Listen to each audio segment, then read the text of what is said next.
Autoridades gubernamentales, además de 12 municipios, anunciaron la constitución del programa de observatorios de seguridad ciudadana, el cual apunta a generar políticas preventivas en el combate contra la delincuencia, con especial foco en la zona sur del país. Solo dicha zona concentra el 60% de los homicidios con arma de fuego. Para hablar del tema nos acompaña Daniel Johnson, director de Paz Ciudadana. Daniel, bienvenido a Canal 24 Horas, ¿cómo te va? Muchas gracias, Andrés. Muy bien, gracias. A ver, estábamos viendo las comunas que comprende este programa: El Bosque, La Cisterna, La Granja, La Pintana, Los Espejos, Pedro Aguirre Cerda, Puente Alto, San Joaquín, San Ramón, San Miguel, San José de Maipo y Pirque.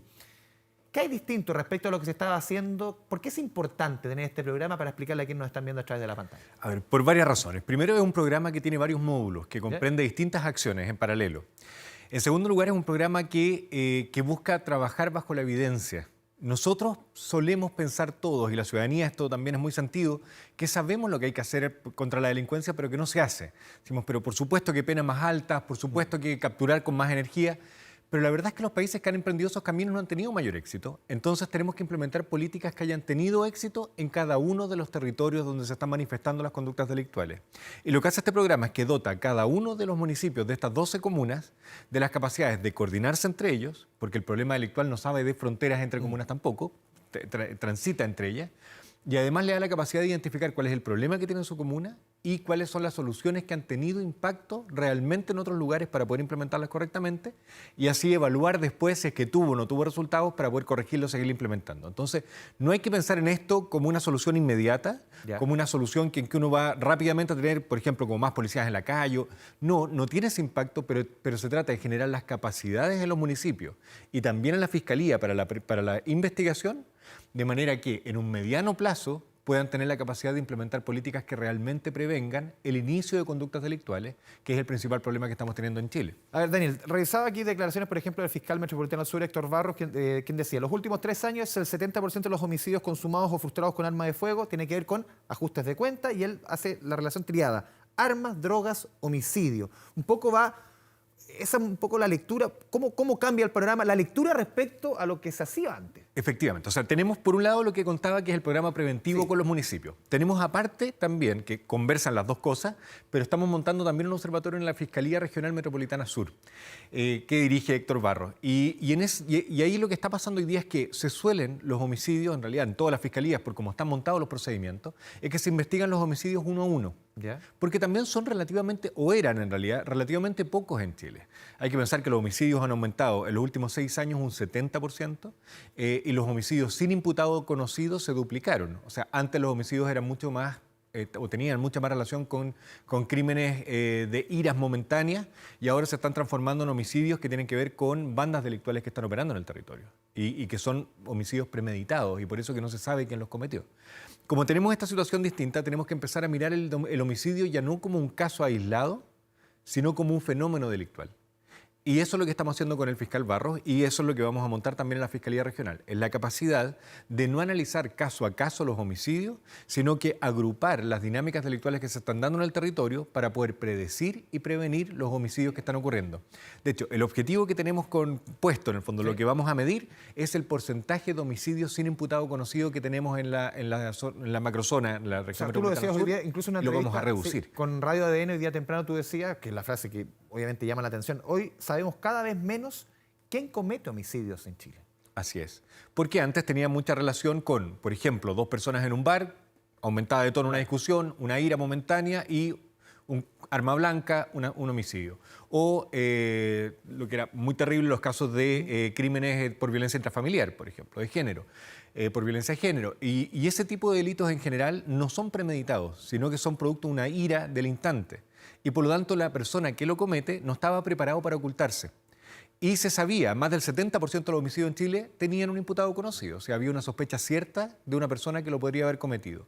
Hoy día es al revés. Hoy día alrededor del 60% no se sabe quién es, porque tienen relación, por ejemplo, con otros delitos, un robo con violencia que se transforma en un homicidio, pero como la persona que comete ese delito ya estaba preparado para ocultarse del robo con violencia, también logra ocultarse del homicidio. O sea, los homicidios que habían antes, quizás como tú ponías el ejemplo, 2 personas que la conversación va subiendo de tono, esa persona no estaba preparada no, Así es. no iba a. Ahora sí estamos viendo personas que van a cometer el Exactamente. homicidio. Y por eso estos delitos tienen otras características totalmente distintas y están vinculados a dinámicas delictuales mayores, como el crimen organizado, y por eso que para atacarlos, para realmente reducirlos, ya no basta con tratar de prevenir que la ciudadanía caiga en discusiones. No, ahora tenemos que entender que las bandas delictuales que están operando en el territorio están ocupando el homicidio como una herramienta para cometer otros delitos, o como consecuencia en realidad de la comisión de otro delito, pero también para ajustes de cuenta, para fortalecerse dentro de ciertos territorios, sicariato se empieza a ver entonces también relacionado con eso, y eso es lo que tenemos que perseguir. Y eso no es lo mismo que perseguir un homicidio puntual de una ira momentánea,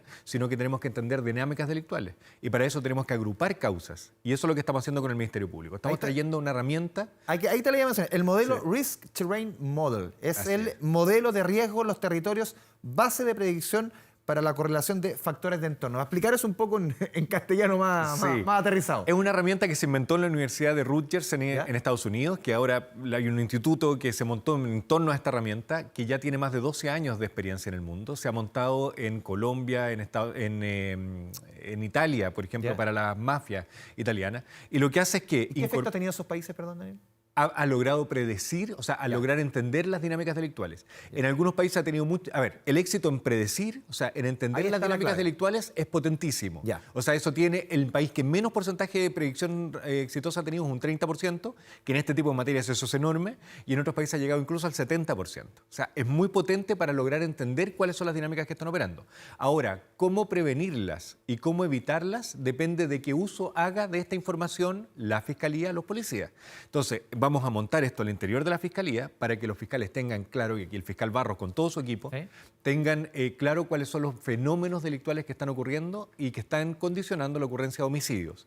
Con toda esa información en la mano, evidentemente se hace mucho más robusta la persecución penal y se busca que aquí empecemos a capturar ahora no solo a los últimos eslabones de las cadenas delictuales, sino que entendiendo la dinámica delictual completa podamos perseguir de manera más efectiva a los primeros eslabones, a los que están coordinando todas las acciones. Sí, Daniel, a ver, ¿cuántas entidades, tú has mencionado varias, se coordinan acá y también cómo hacer que sea un círculo virtuoso? Porque hemos visto cuántas veces que Carabineros trabaja con la PDI, hay competencias internas, ni hablar con la Fiscalía. ¿Cómo se hace también para que todos vayan, en el fondo, en el mismo camino, buscando el mismo fin? Es una súper buena pregunta. Y esto, para conseguirlo, tenemos un método ya diseñado. Lo que se ha hecho normalmente es agrupar, pensar que el trabajo coordinado se resuelve con sentar a todos a trabajar en una misma mesa. Es el resultado de los consejos comunales de seguridad pública, por ejemplo, instancias que operan hoy día y que tienen la obligación incluso de sesionar una vez al mes, y los municipios están operando estos consejos. Pero lamentablemente en esos consejos, si no están suficientemente preparados para poder trabajar en equipo o no tienen suficiente información para tomar decisiones, al final son tiempos bastante perdidos porque no logran tener éxito en el desarrollo de políticas que prevengan la comisión de delitos futuros. Nosotros vamos a montar esas mismas instancias de coordinación, las vamos a aprovechar, pero le vamos a dar dos herramientas. Una herramienta es la información. Vamos a dotar a los municipios de los observatorios que van a lograr capturar información de no solo fenómenos delictuales, sino de dónde se concentran factores de riesgo de inicio de carreras delictuales. Por ejemplo, dónde están los niños que están desertando el sistema escolar. Evidentemente no para marcarlos, no estigmatizar, no estigmatizarlo, por supuesto, sino todo lo contrario, rescatarlo. sino que poner al Estado con sus programas al servicio de esos niños para que evidentemente vuelvan a escolarizarse. ¿Qué pasa con los hijos de papás que están privados de libertad, por ejemplo? ¿Cómo abordamos? Entonces, toda esa dinámica que se da en el territorio, las municipalidades, con esto las vamos a poder estar mirando y vamos a poder montar programas que prevengan esas situaciones para evitar el ingreso a conductas delictuales. Y además, o sea, además de darle esa mirada, o sea, esos antecedentes, datos para tomar decisiones, lo que estamos haciendo no es solo dejar relegada la coordinación a sentarse en una mesa. Estamos capacitando en trabajo cooperativo. Y esto es una cosa bien distinta en el fondo. Antes solo parecía que bastara conjuntarlo. Ahora, eso significa establecer metas conjuntas, establecer cuáles son las condiciones que cada uno de los entes que está participando puede aportar a esta situación. Y en estas mesas van a estar los 12 municipios de la zona sur, porque hay que entender que, como decíamos, el delito transita entre la zona, entonces es torpe tratar de generar medidas en cada uno de los municipios. Entonces, aquí lo vamos a trabajar en conjunto, pero además de los municipios que tienen un rol preventivo, con la Fiscalía, para que la Fiscalía también pueda obtener la información de los municipios y hacer una mejor persecución, y ocupar la misma información de la persecución también al revés, para que los municipios puedan hacer una mejor prevención. Coordinando también va a estar el Gobierno Regional Metropolitano, va a estar la exintendencia, la hoy día delegación presidencial, también va a estar participando, y por supuesto las policías como órganos dependientes del Ministerio ¿En Público. 2 años más o menos los primeros resultados se podrían ver? Los primeros municipios van a partir este año ya interviniéndose y van a tener resultados en los primeros 12 meses de intervención. O sea, ya vamos a tener a mediados del próximo año los primeros resultados. Eso nos va a permitir ir mejorando, evidentemente, en un proceso recursivo la misma herramienta, las mismas capacidades que estamos generando, y a final de los 2 años vamos a tener a los 12 municipios con un observatorio funcionando. Por último, Daniel, te quiero cambiar de tema, siempre en materia de seguridad, que hoy día es la prioridad número 1 de los ciudadanos. ¿Cómo están viendo ustedes el delito de las encerronas, sobre todo en autopista? Hemos visto hechos súper violentos. El más quizás que conmocionó fue esta mujer embarazada que se encañonaba prácticamente en plena autopista, pese a que la mujer dice que está embarazada. La participación de menores de edad, ¿cómo lo están viendo ustedes este delito? Hay varios puntos ahí, no sé, pero lo primero es que no todos los delitos son iguales y hay delitos que causan mucho más daño. Hoy día, cuando nosotros revisamos, tenemos un instrumento de la Fundación que vemos el daño de cada uno de los tipos de delito. El delito que está causando más daño hoy día a la población es el robo con violencia y robo con intimidación. ¿Por qué? Porque no solo es un delito que ocurre sin que uno se dé cuenta, sino que hay una interacción violenta entre la víctima y el victimario. Marca, ¿o no? Efectivamente. Entonces no es solo el bien robado, no es la pérdida material, sino que psicológicamente es un delito que afecta profundamente a las familias que son dañadas por él. Para poder el delito entonces no ha bajado, esa es la verdad. Con la pandemia bajaron todos los delitos, pero los robos con violencia y robos con intimidación no bajaron. Entonces, en porcentaje, hoy día tiene una mayor participación. Y además hay que entender que los delitos se mutan permanentemente.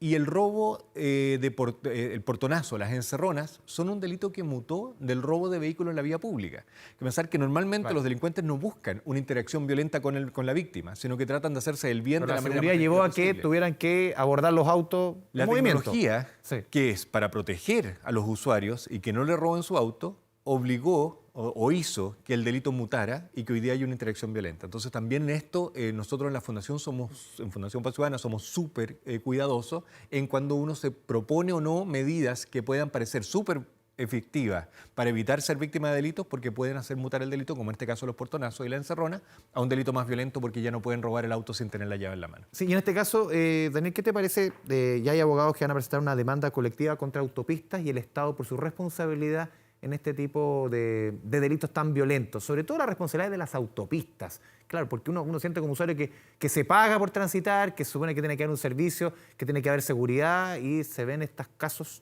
todas las semanas, prácticamente todos los días. A ver, yo creo que el foco aquí, está bien, los abogados buscan estas instancias para hacer sus funciones, pero lo que importante aquí es cómo prevenimos.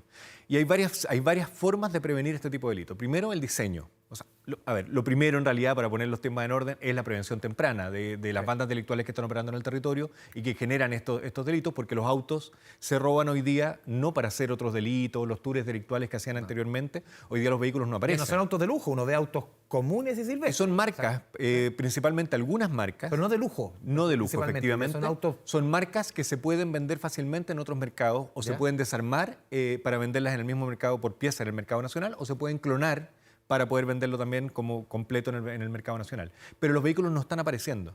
Entonces estos delitos ahora están vinculados a también redes delictuales, a bandas organizadas que están haciendo el robo, porque no el mismo persona que roba el vehículo es el que tiene toda la capacidad de poder reducirlo después. Entonces, evidentemente, si el vehículo no aparece, hay una banda que está operando detrás. Entonces, eso es lo primero, desarticular las bandas y hacer la persecución que entienda todos estos delitos como delitos que pueden estar conectados y que pueda perseguirlos de una mejor manera.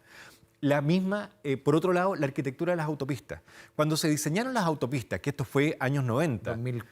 Principio de los 2000, yo te diría, la autopista urbana. Es que ahí partieron construyéndose, pero los diseños fueron algunos años antes. Claro. Pero efectivamente, pero esa es la época.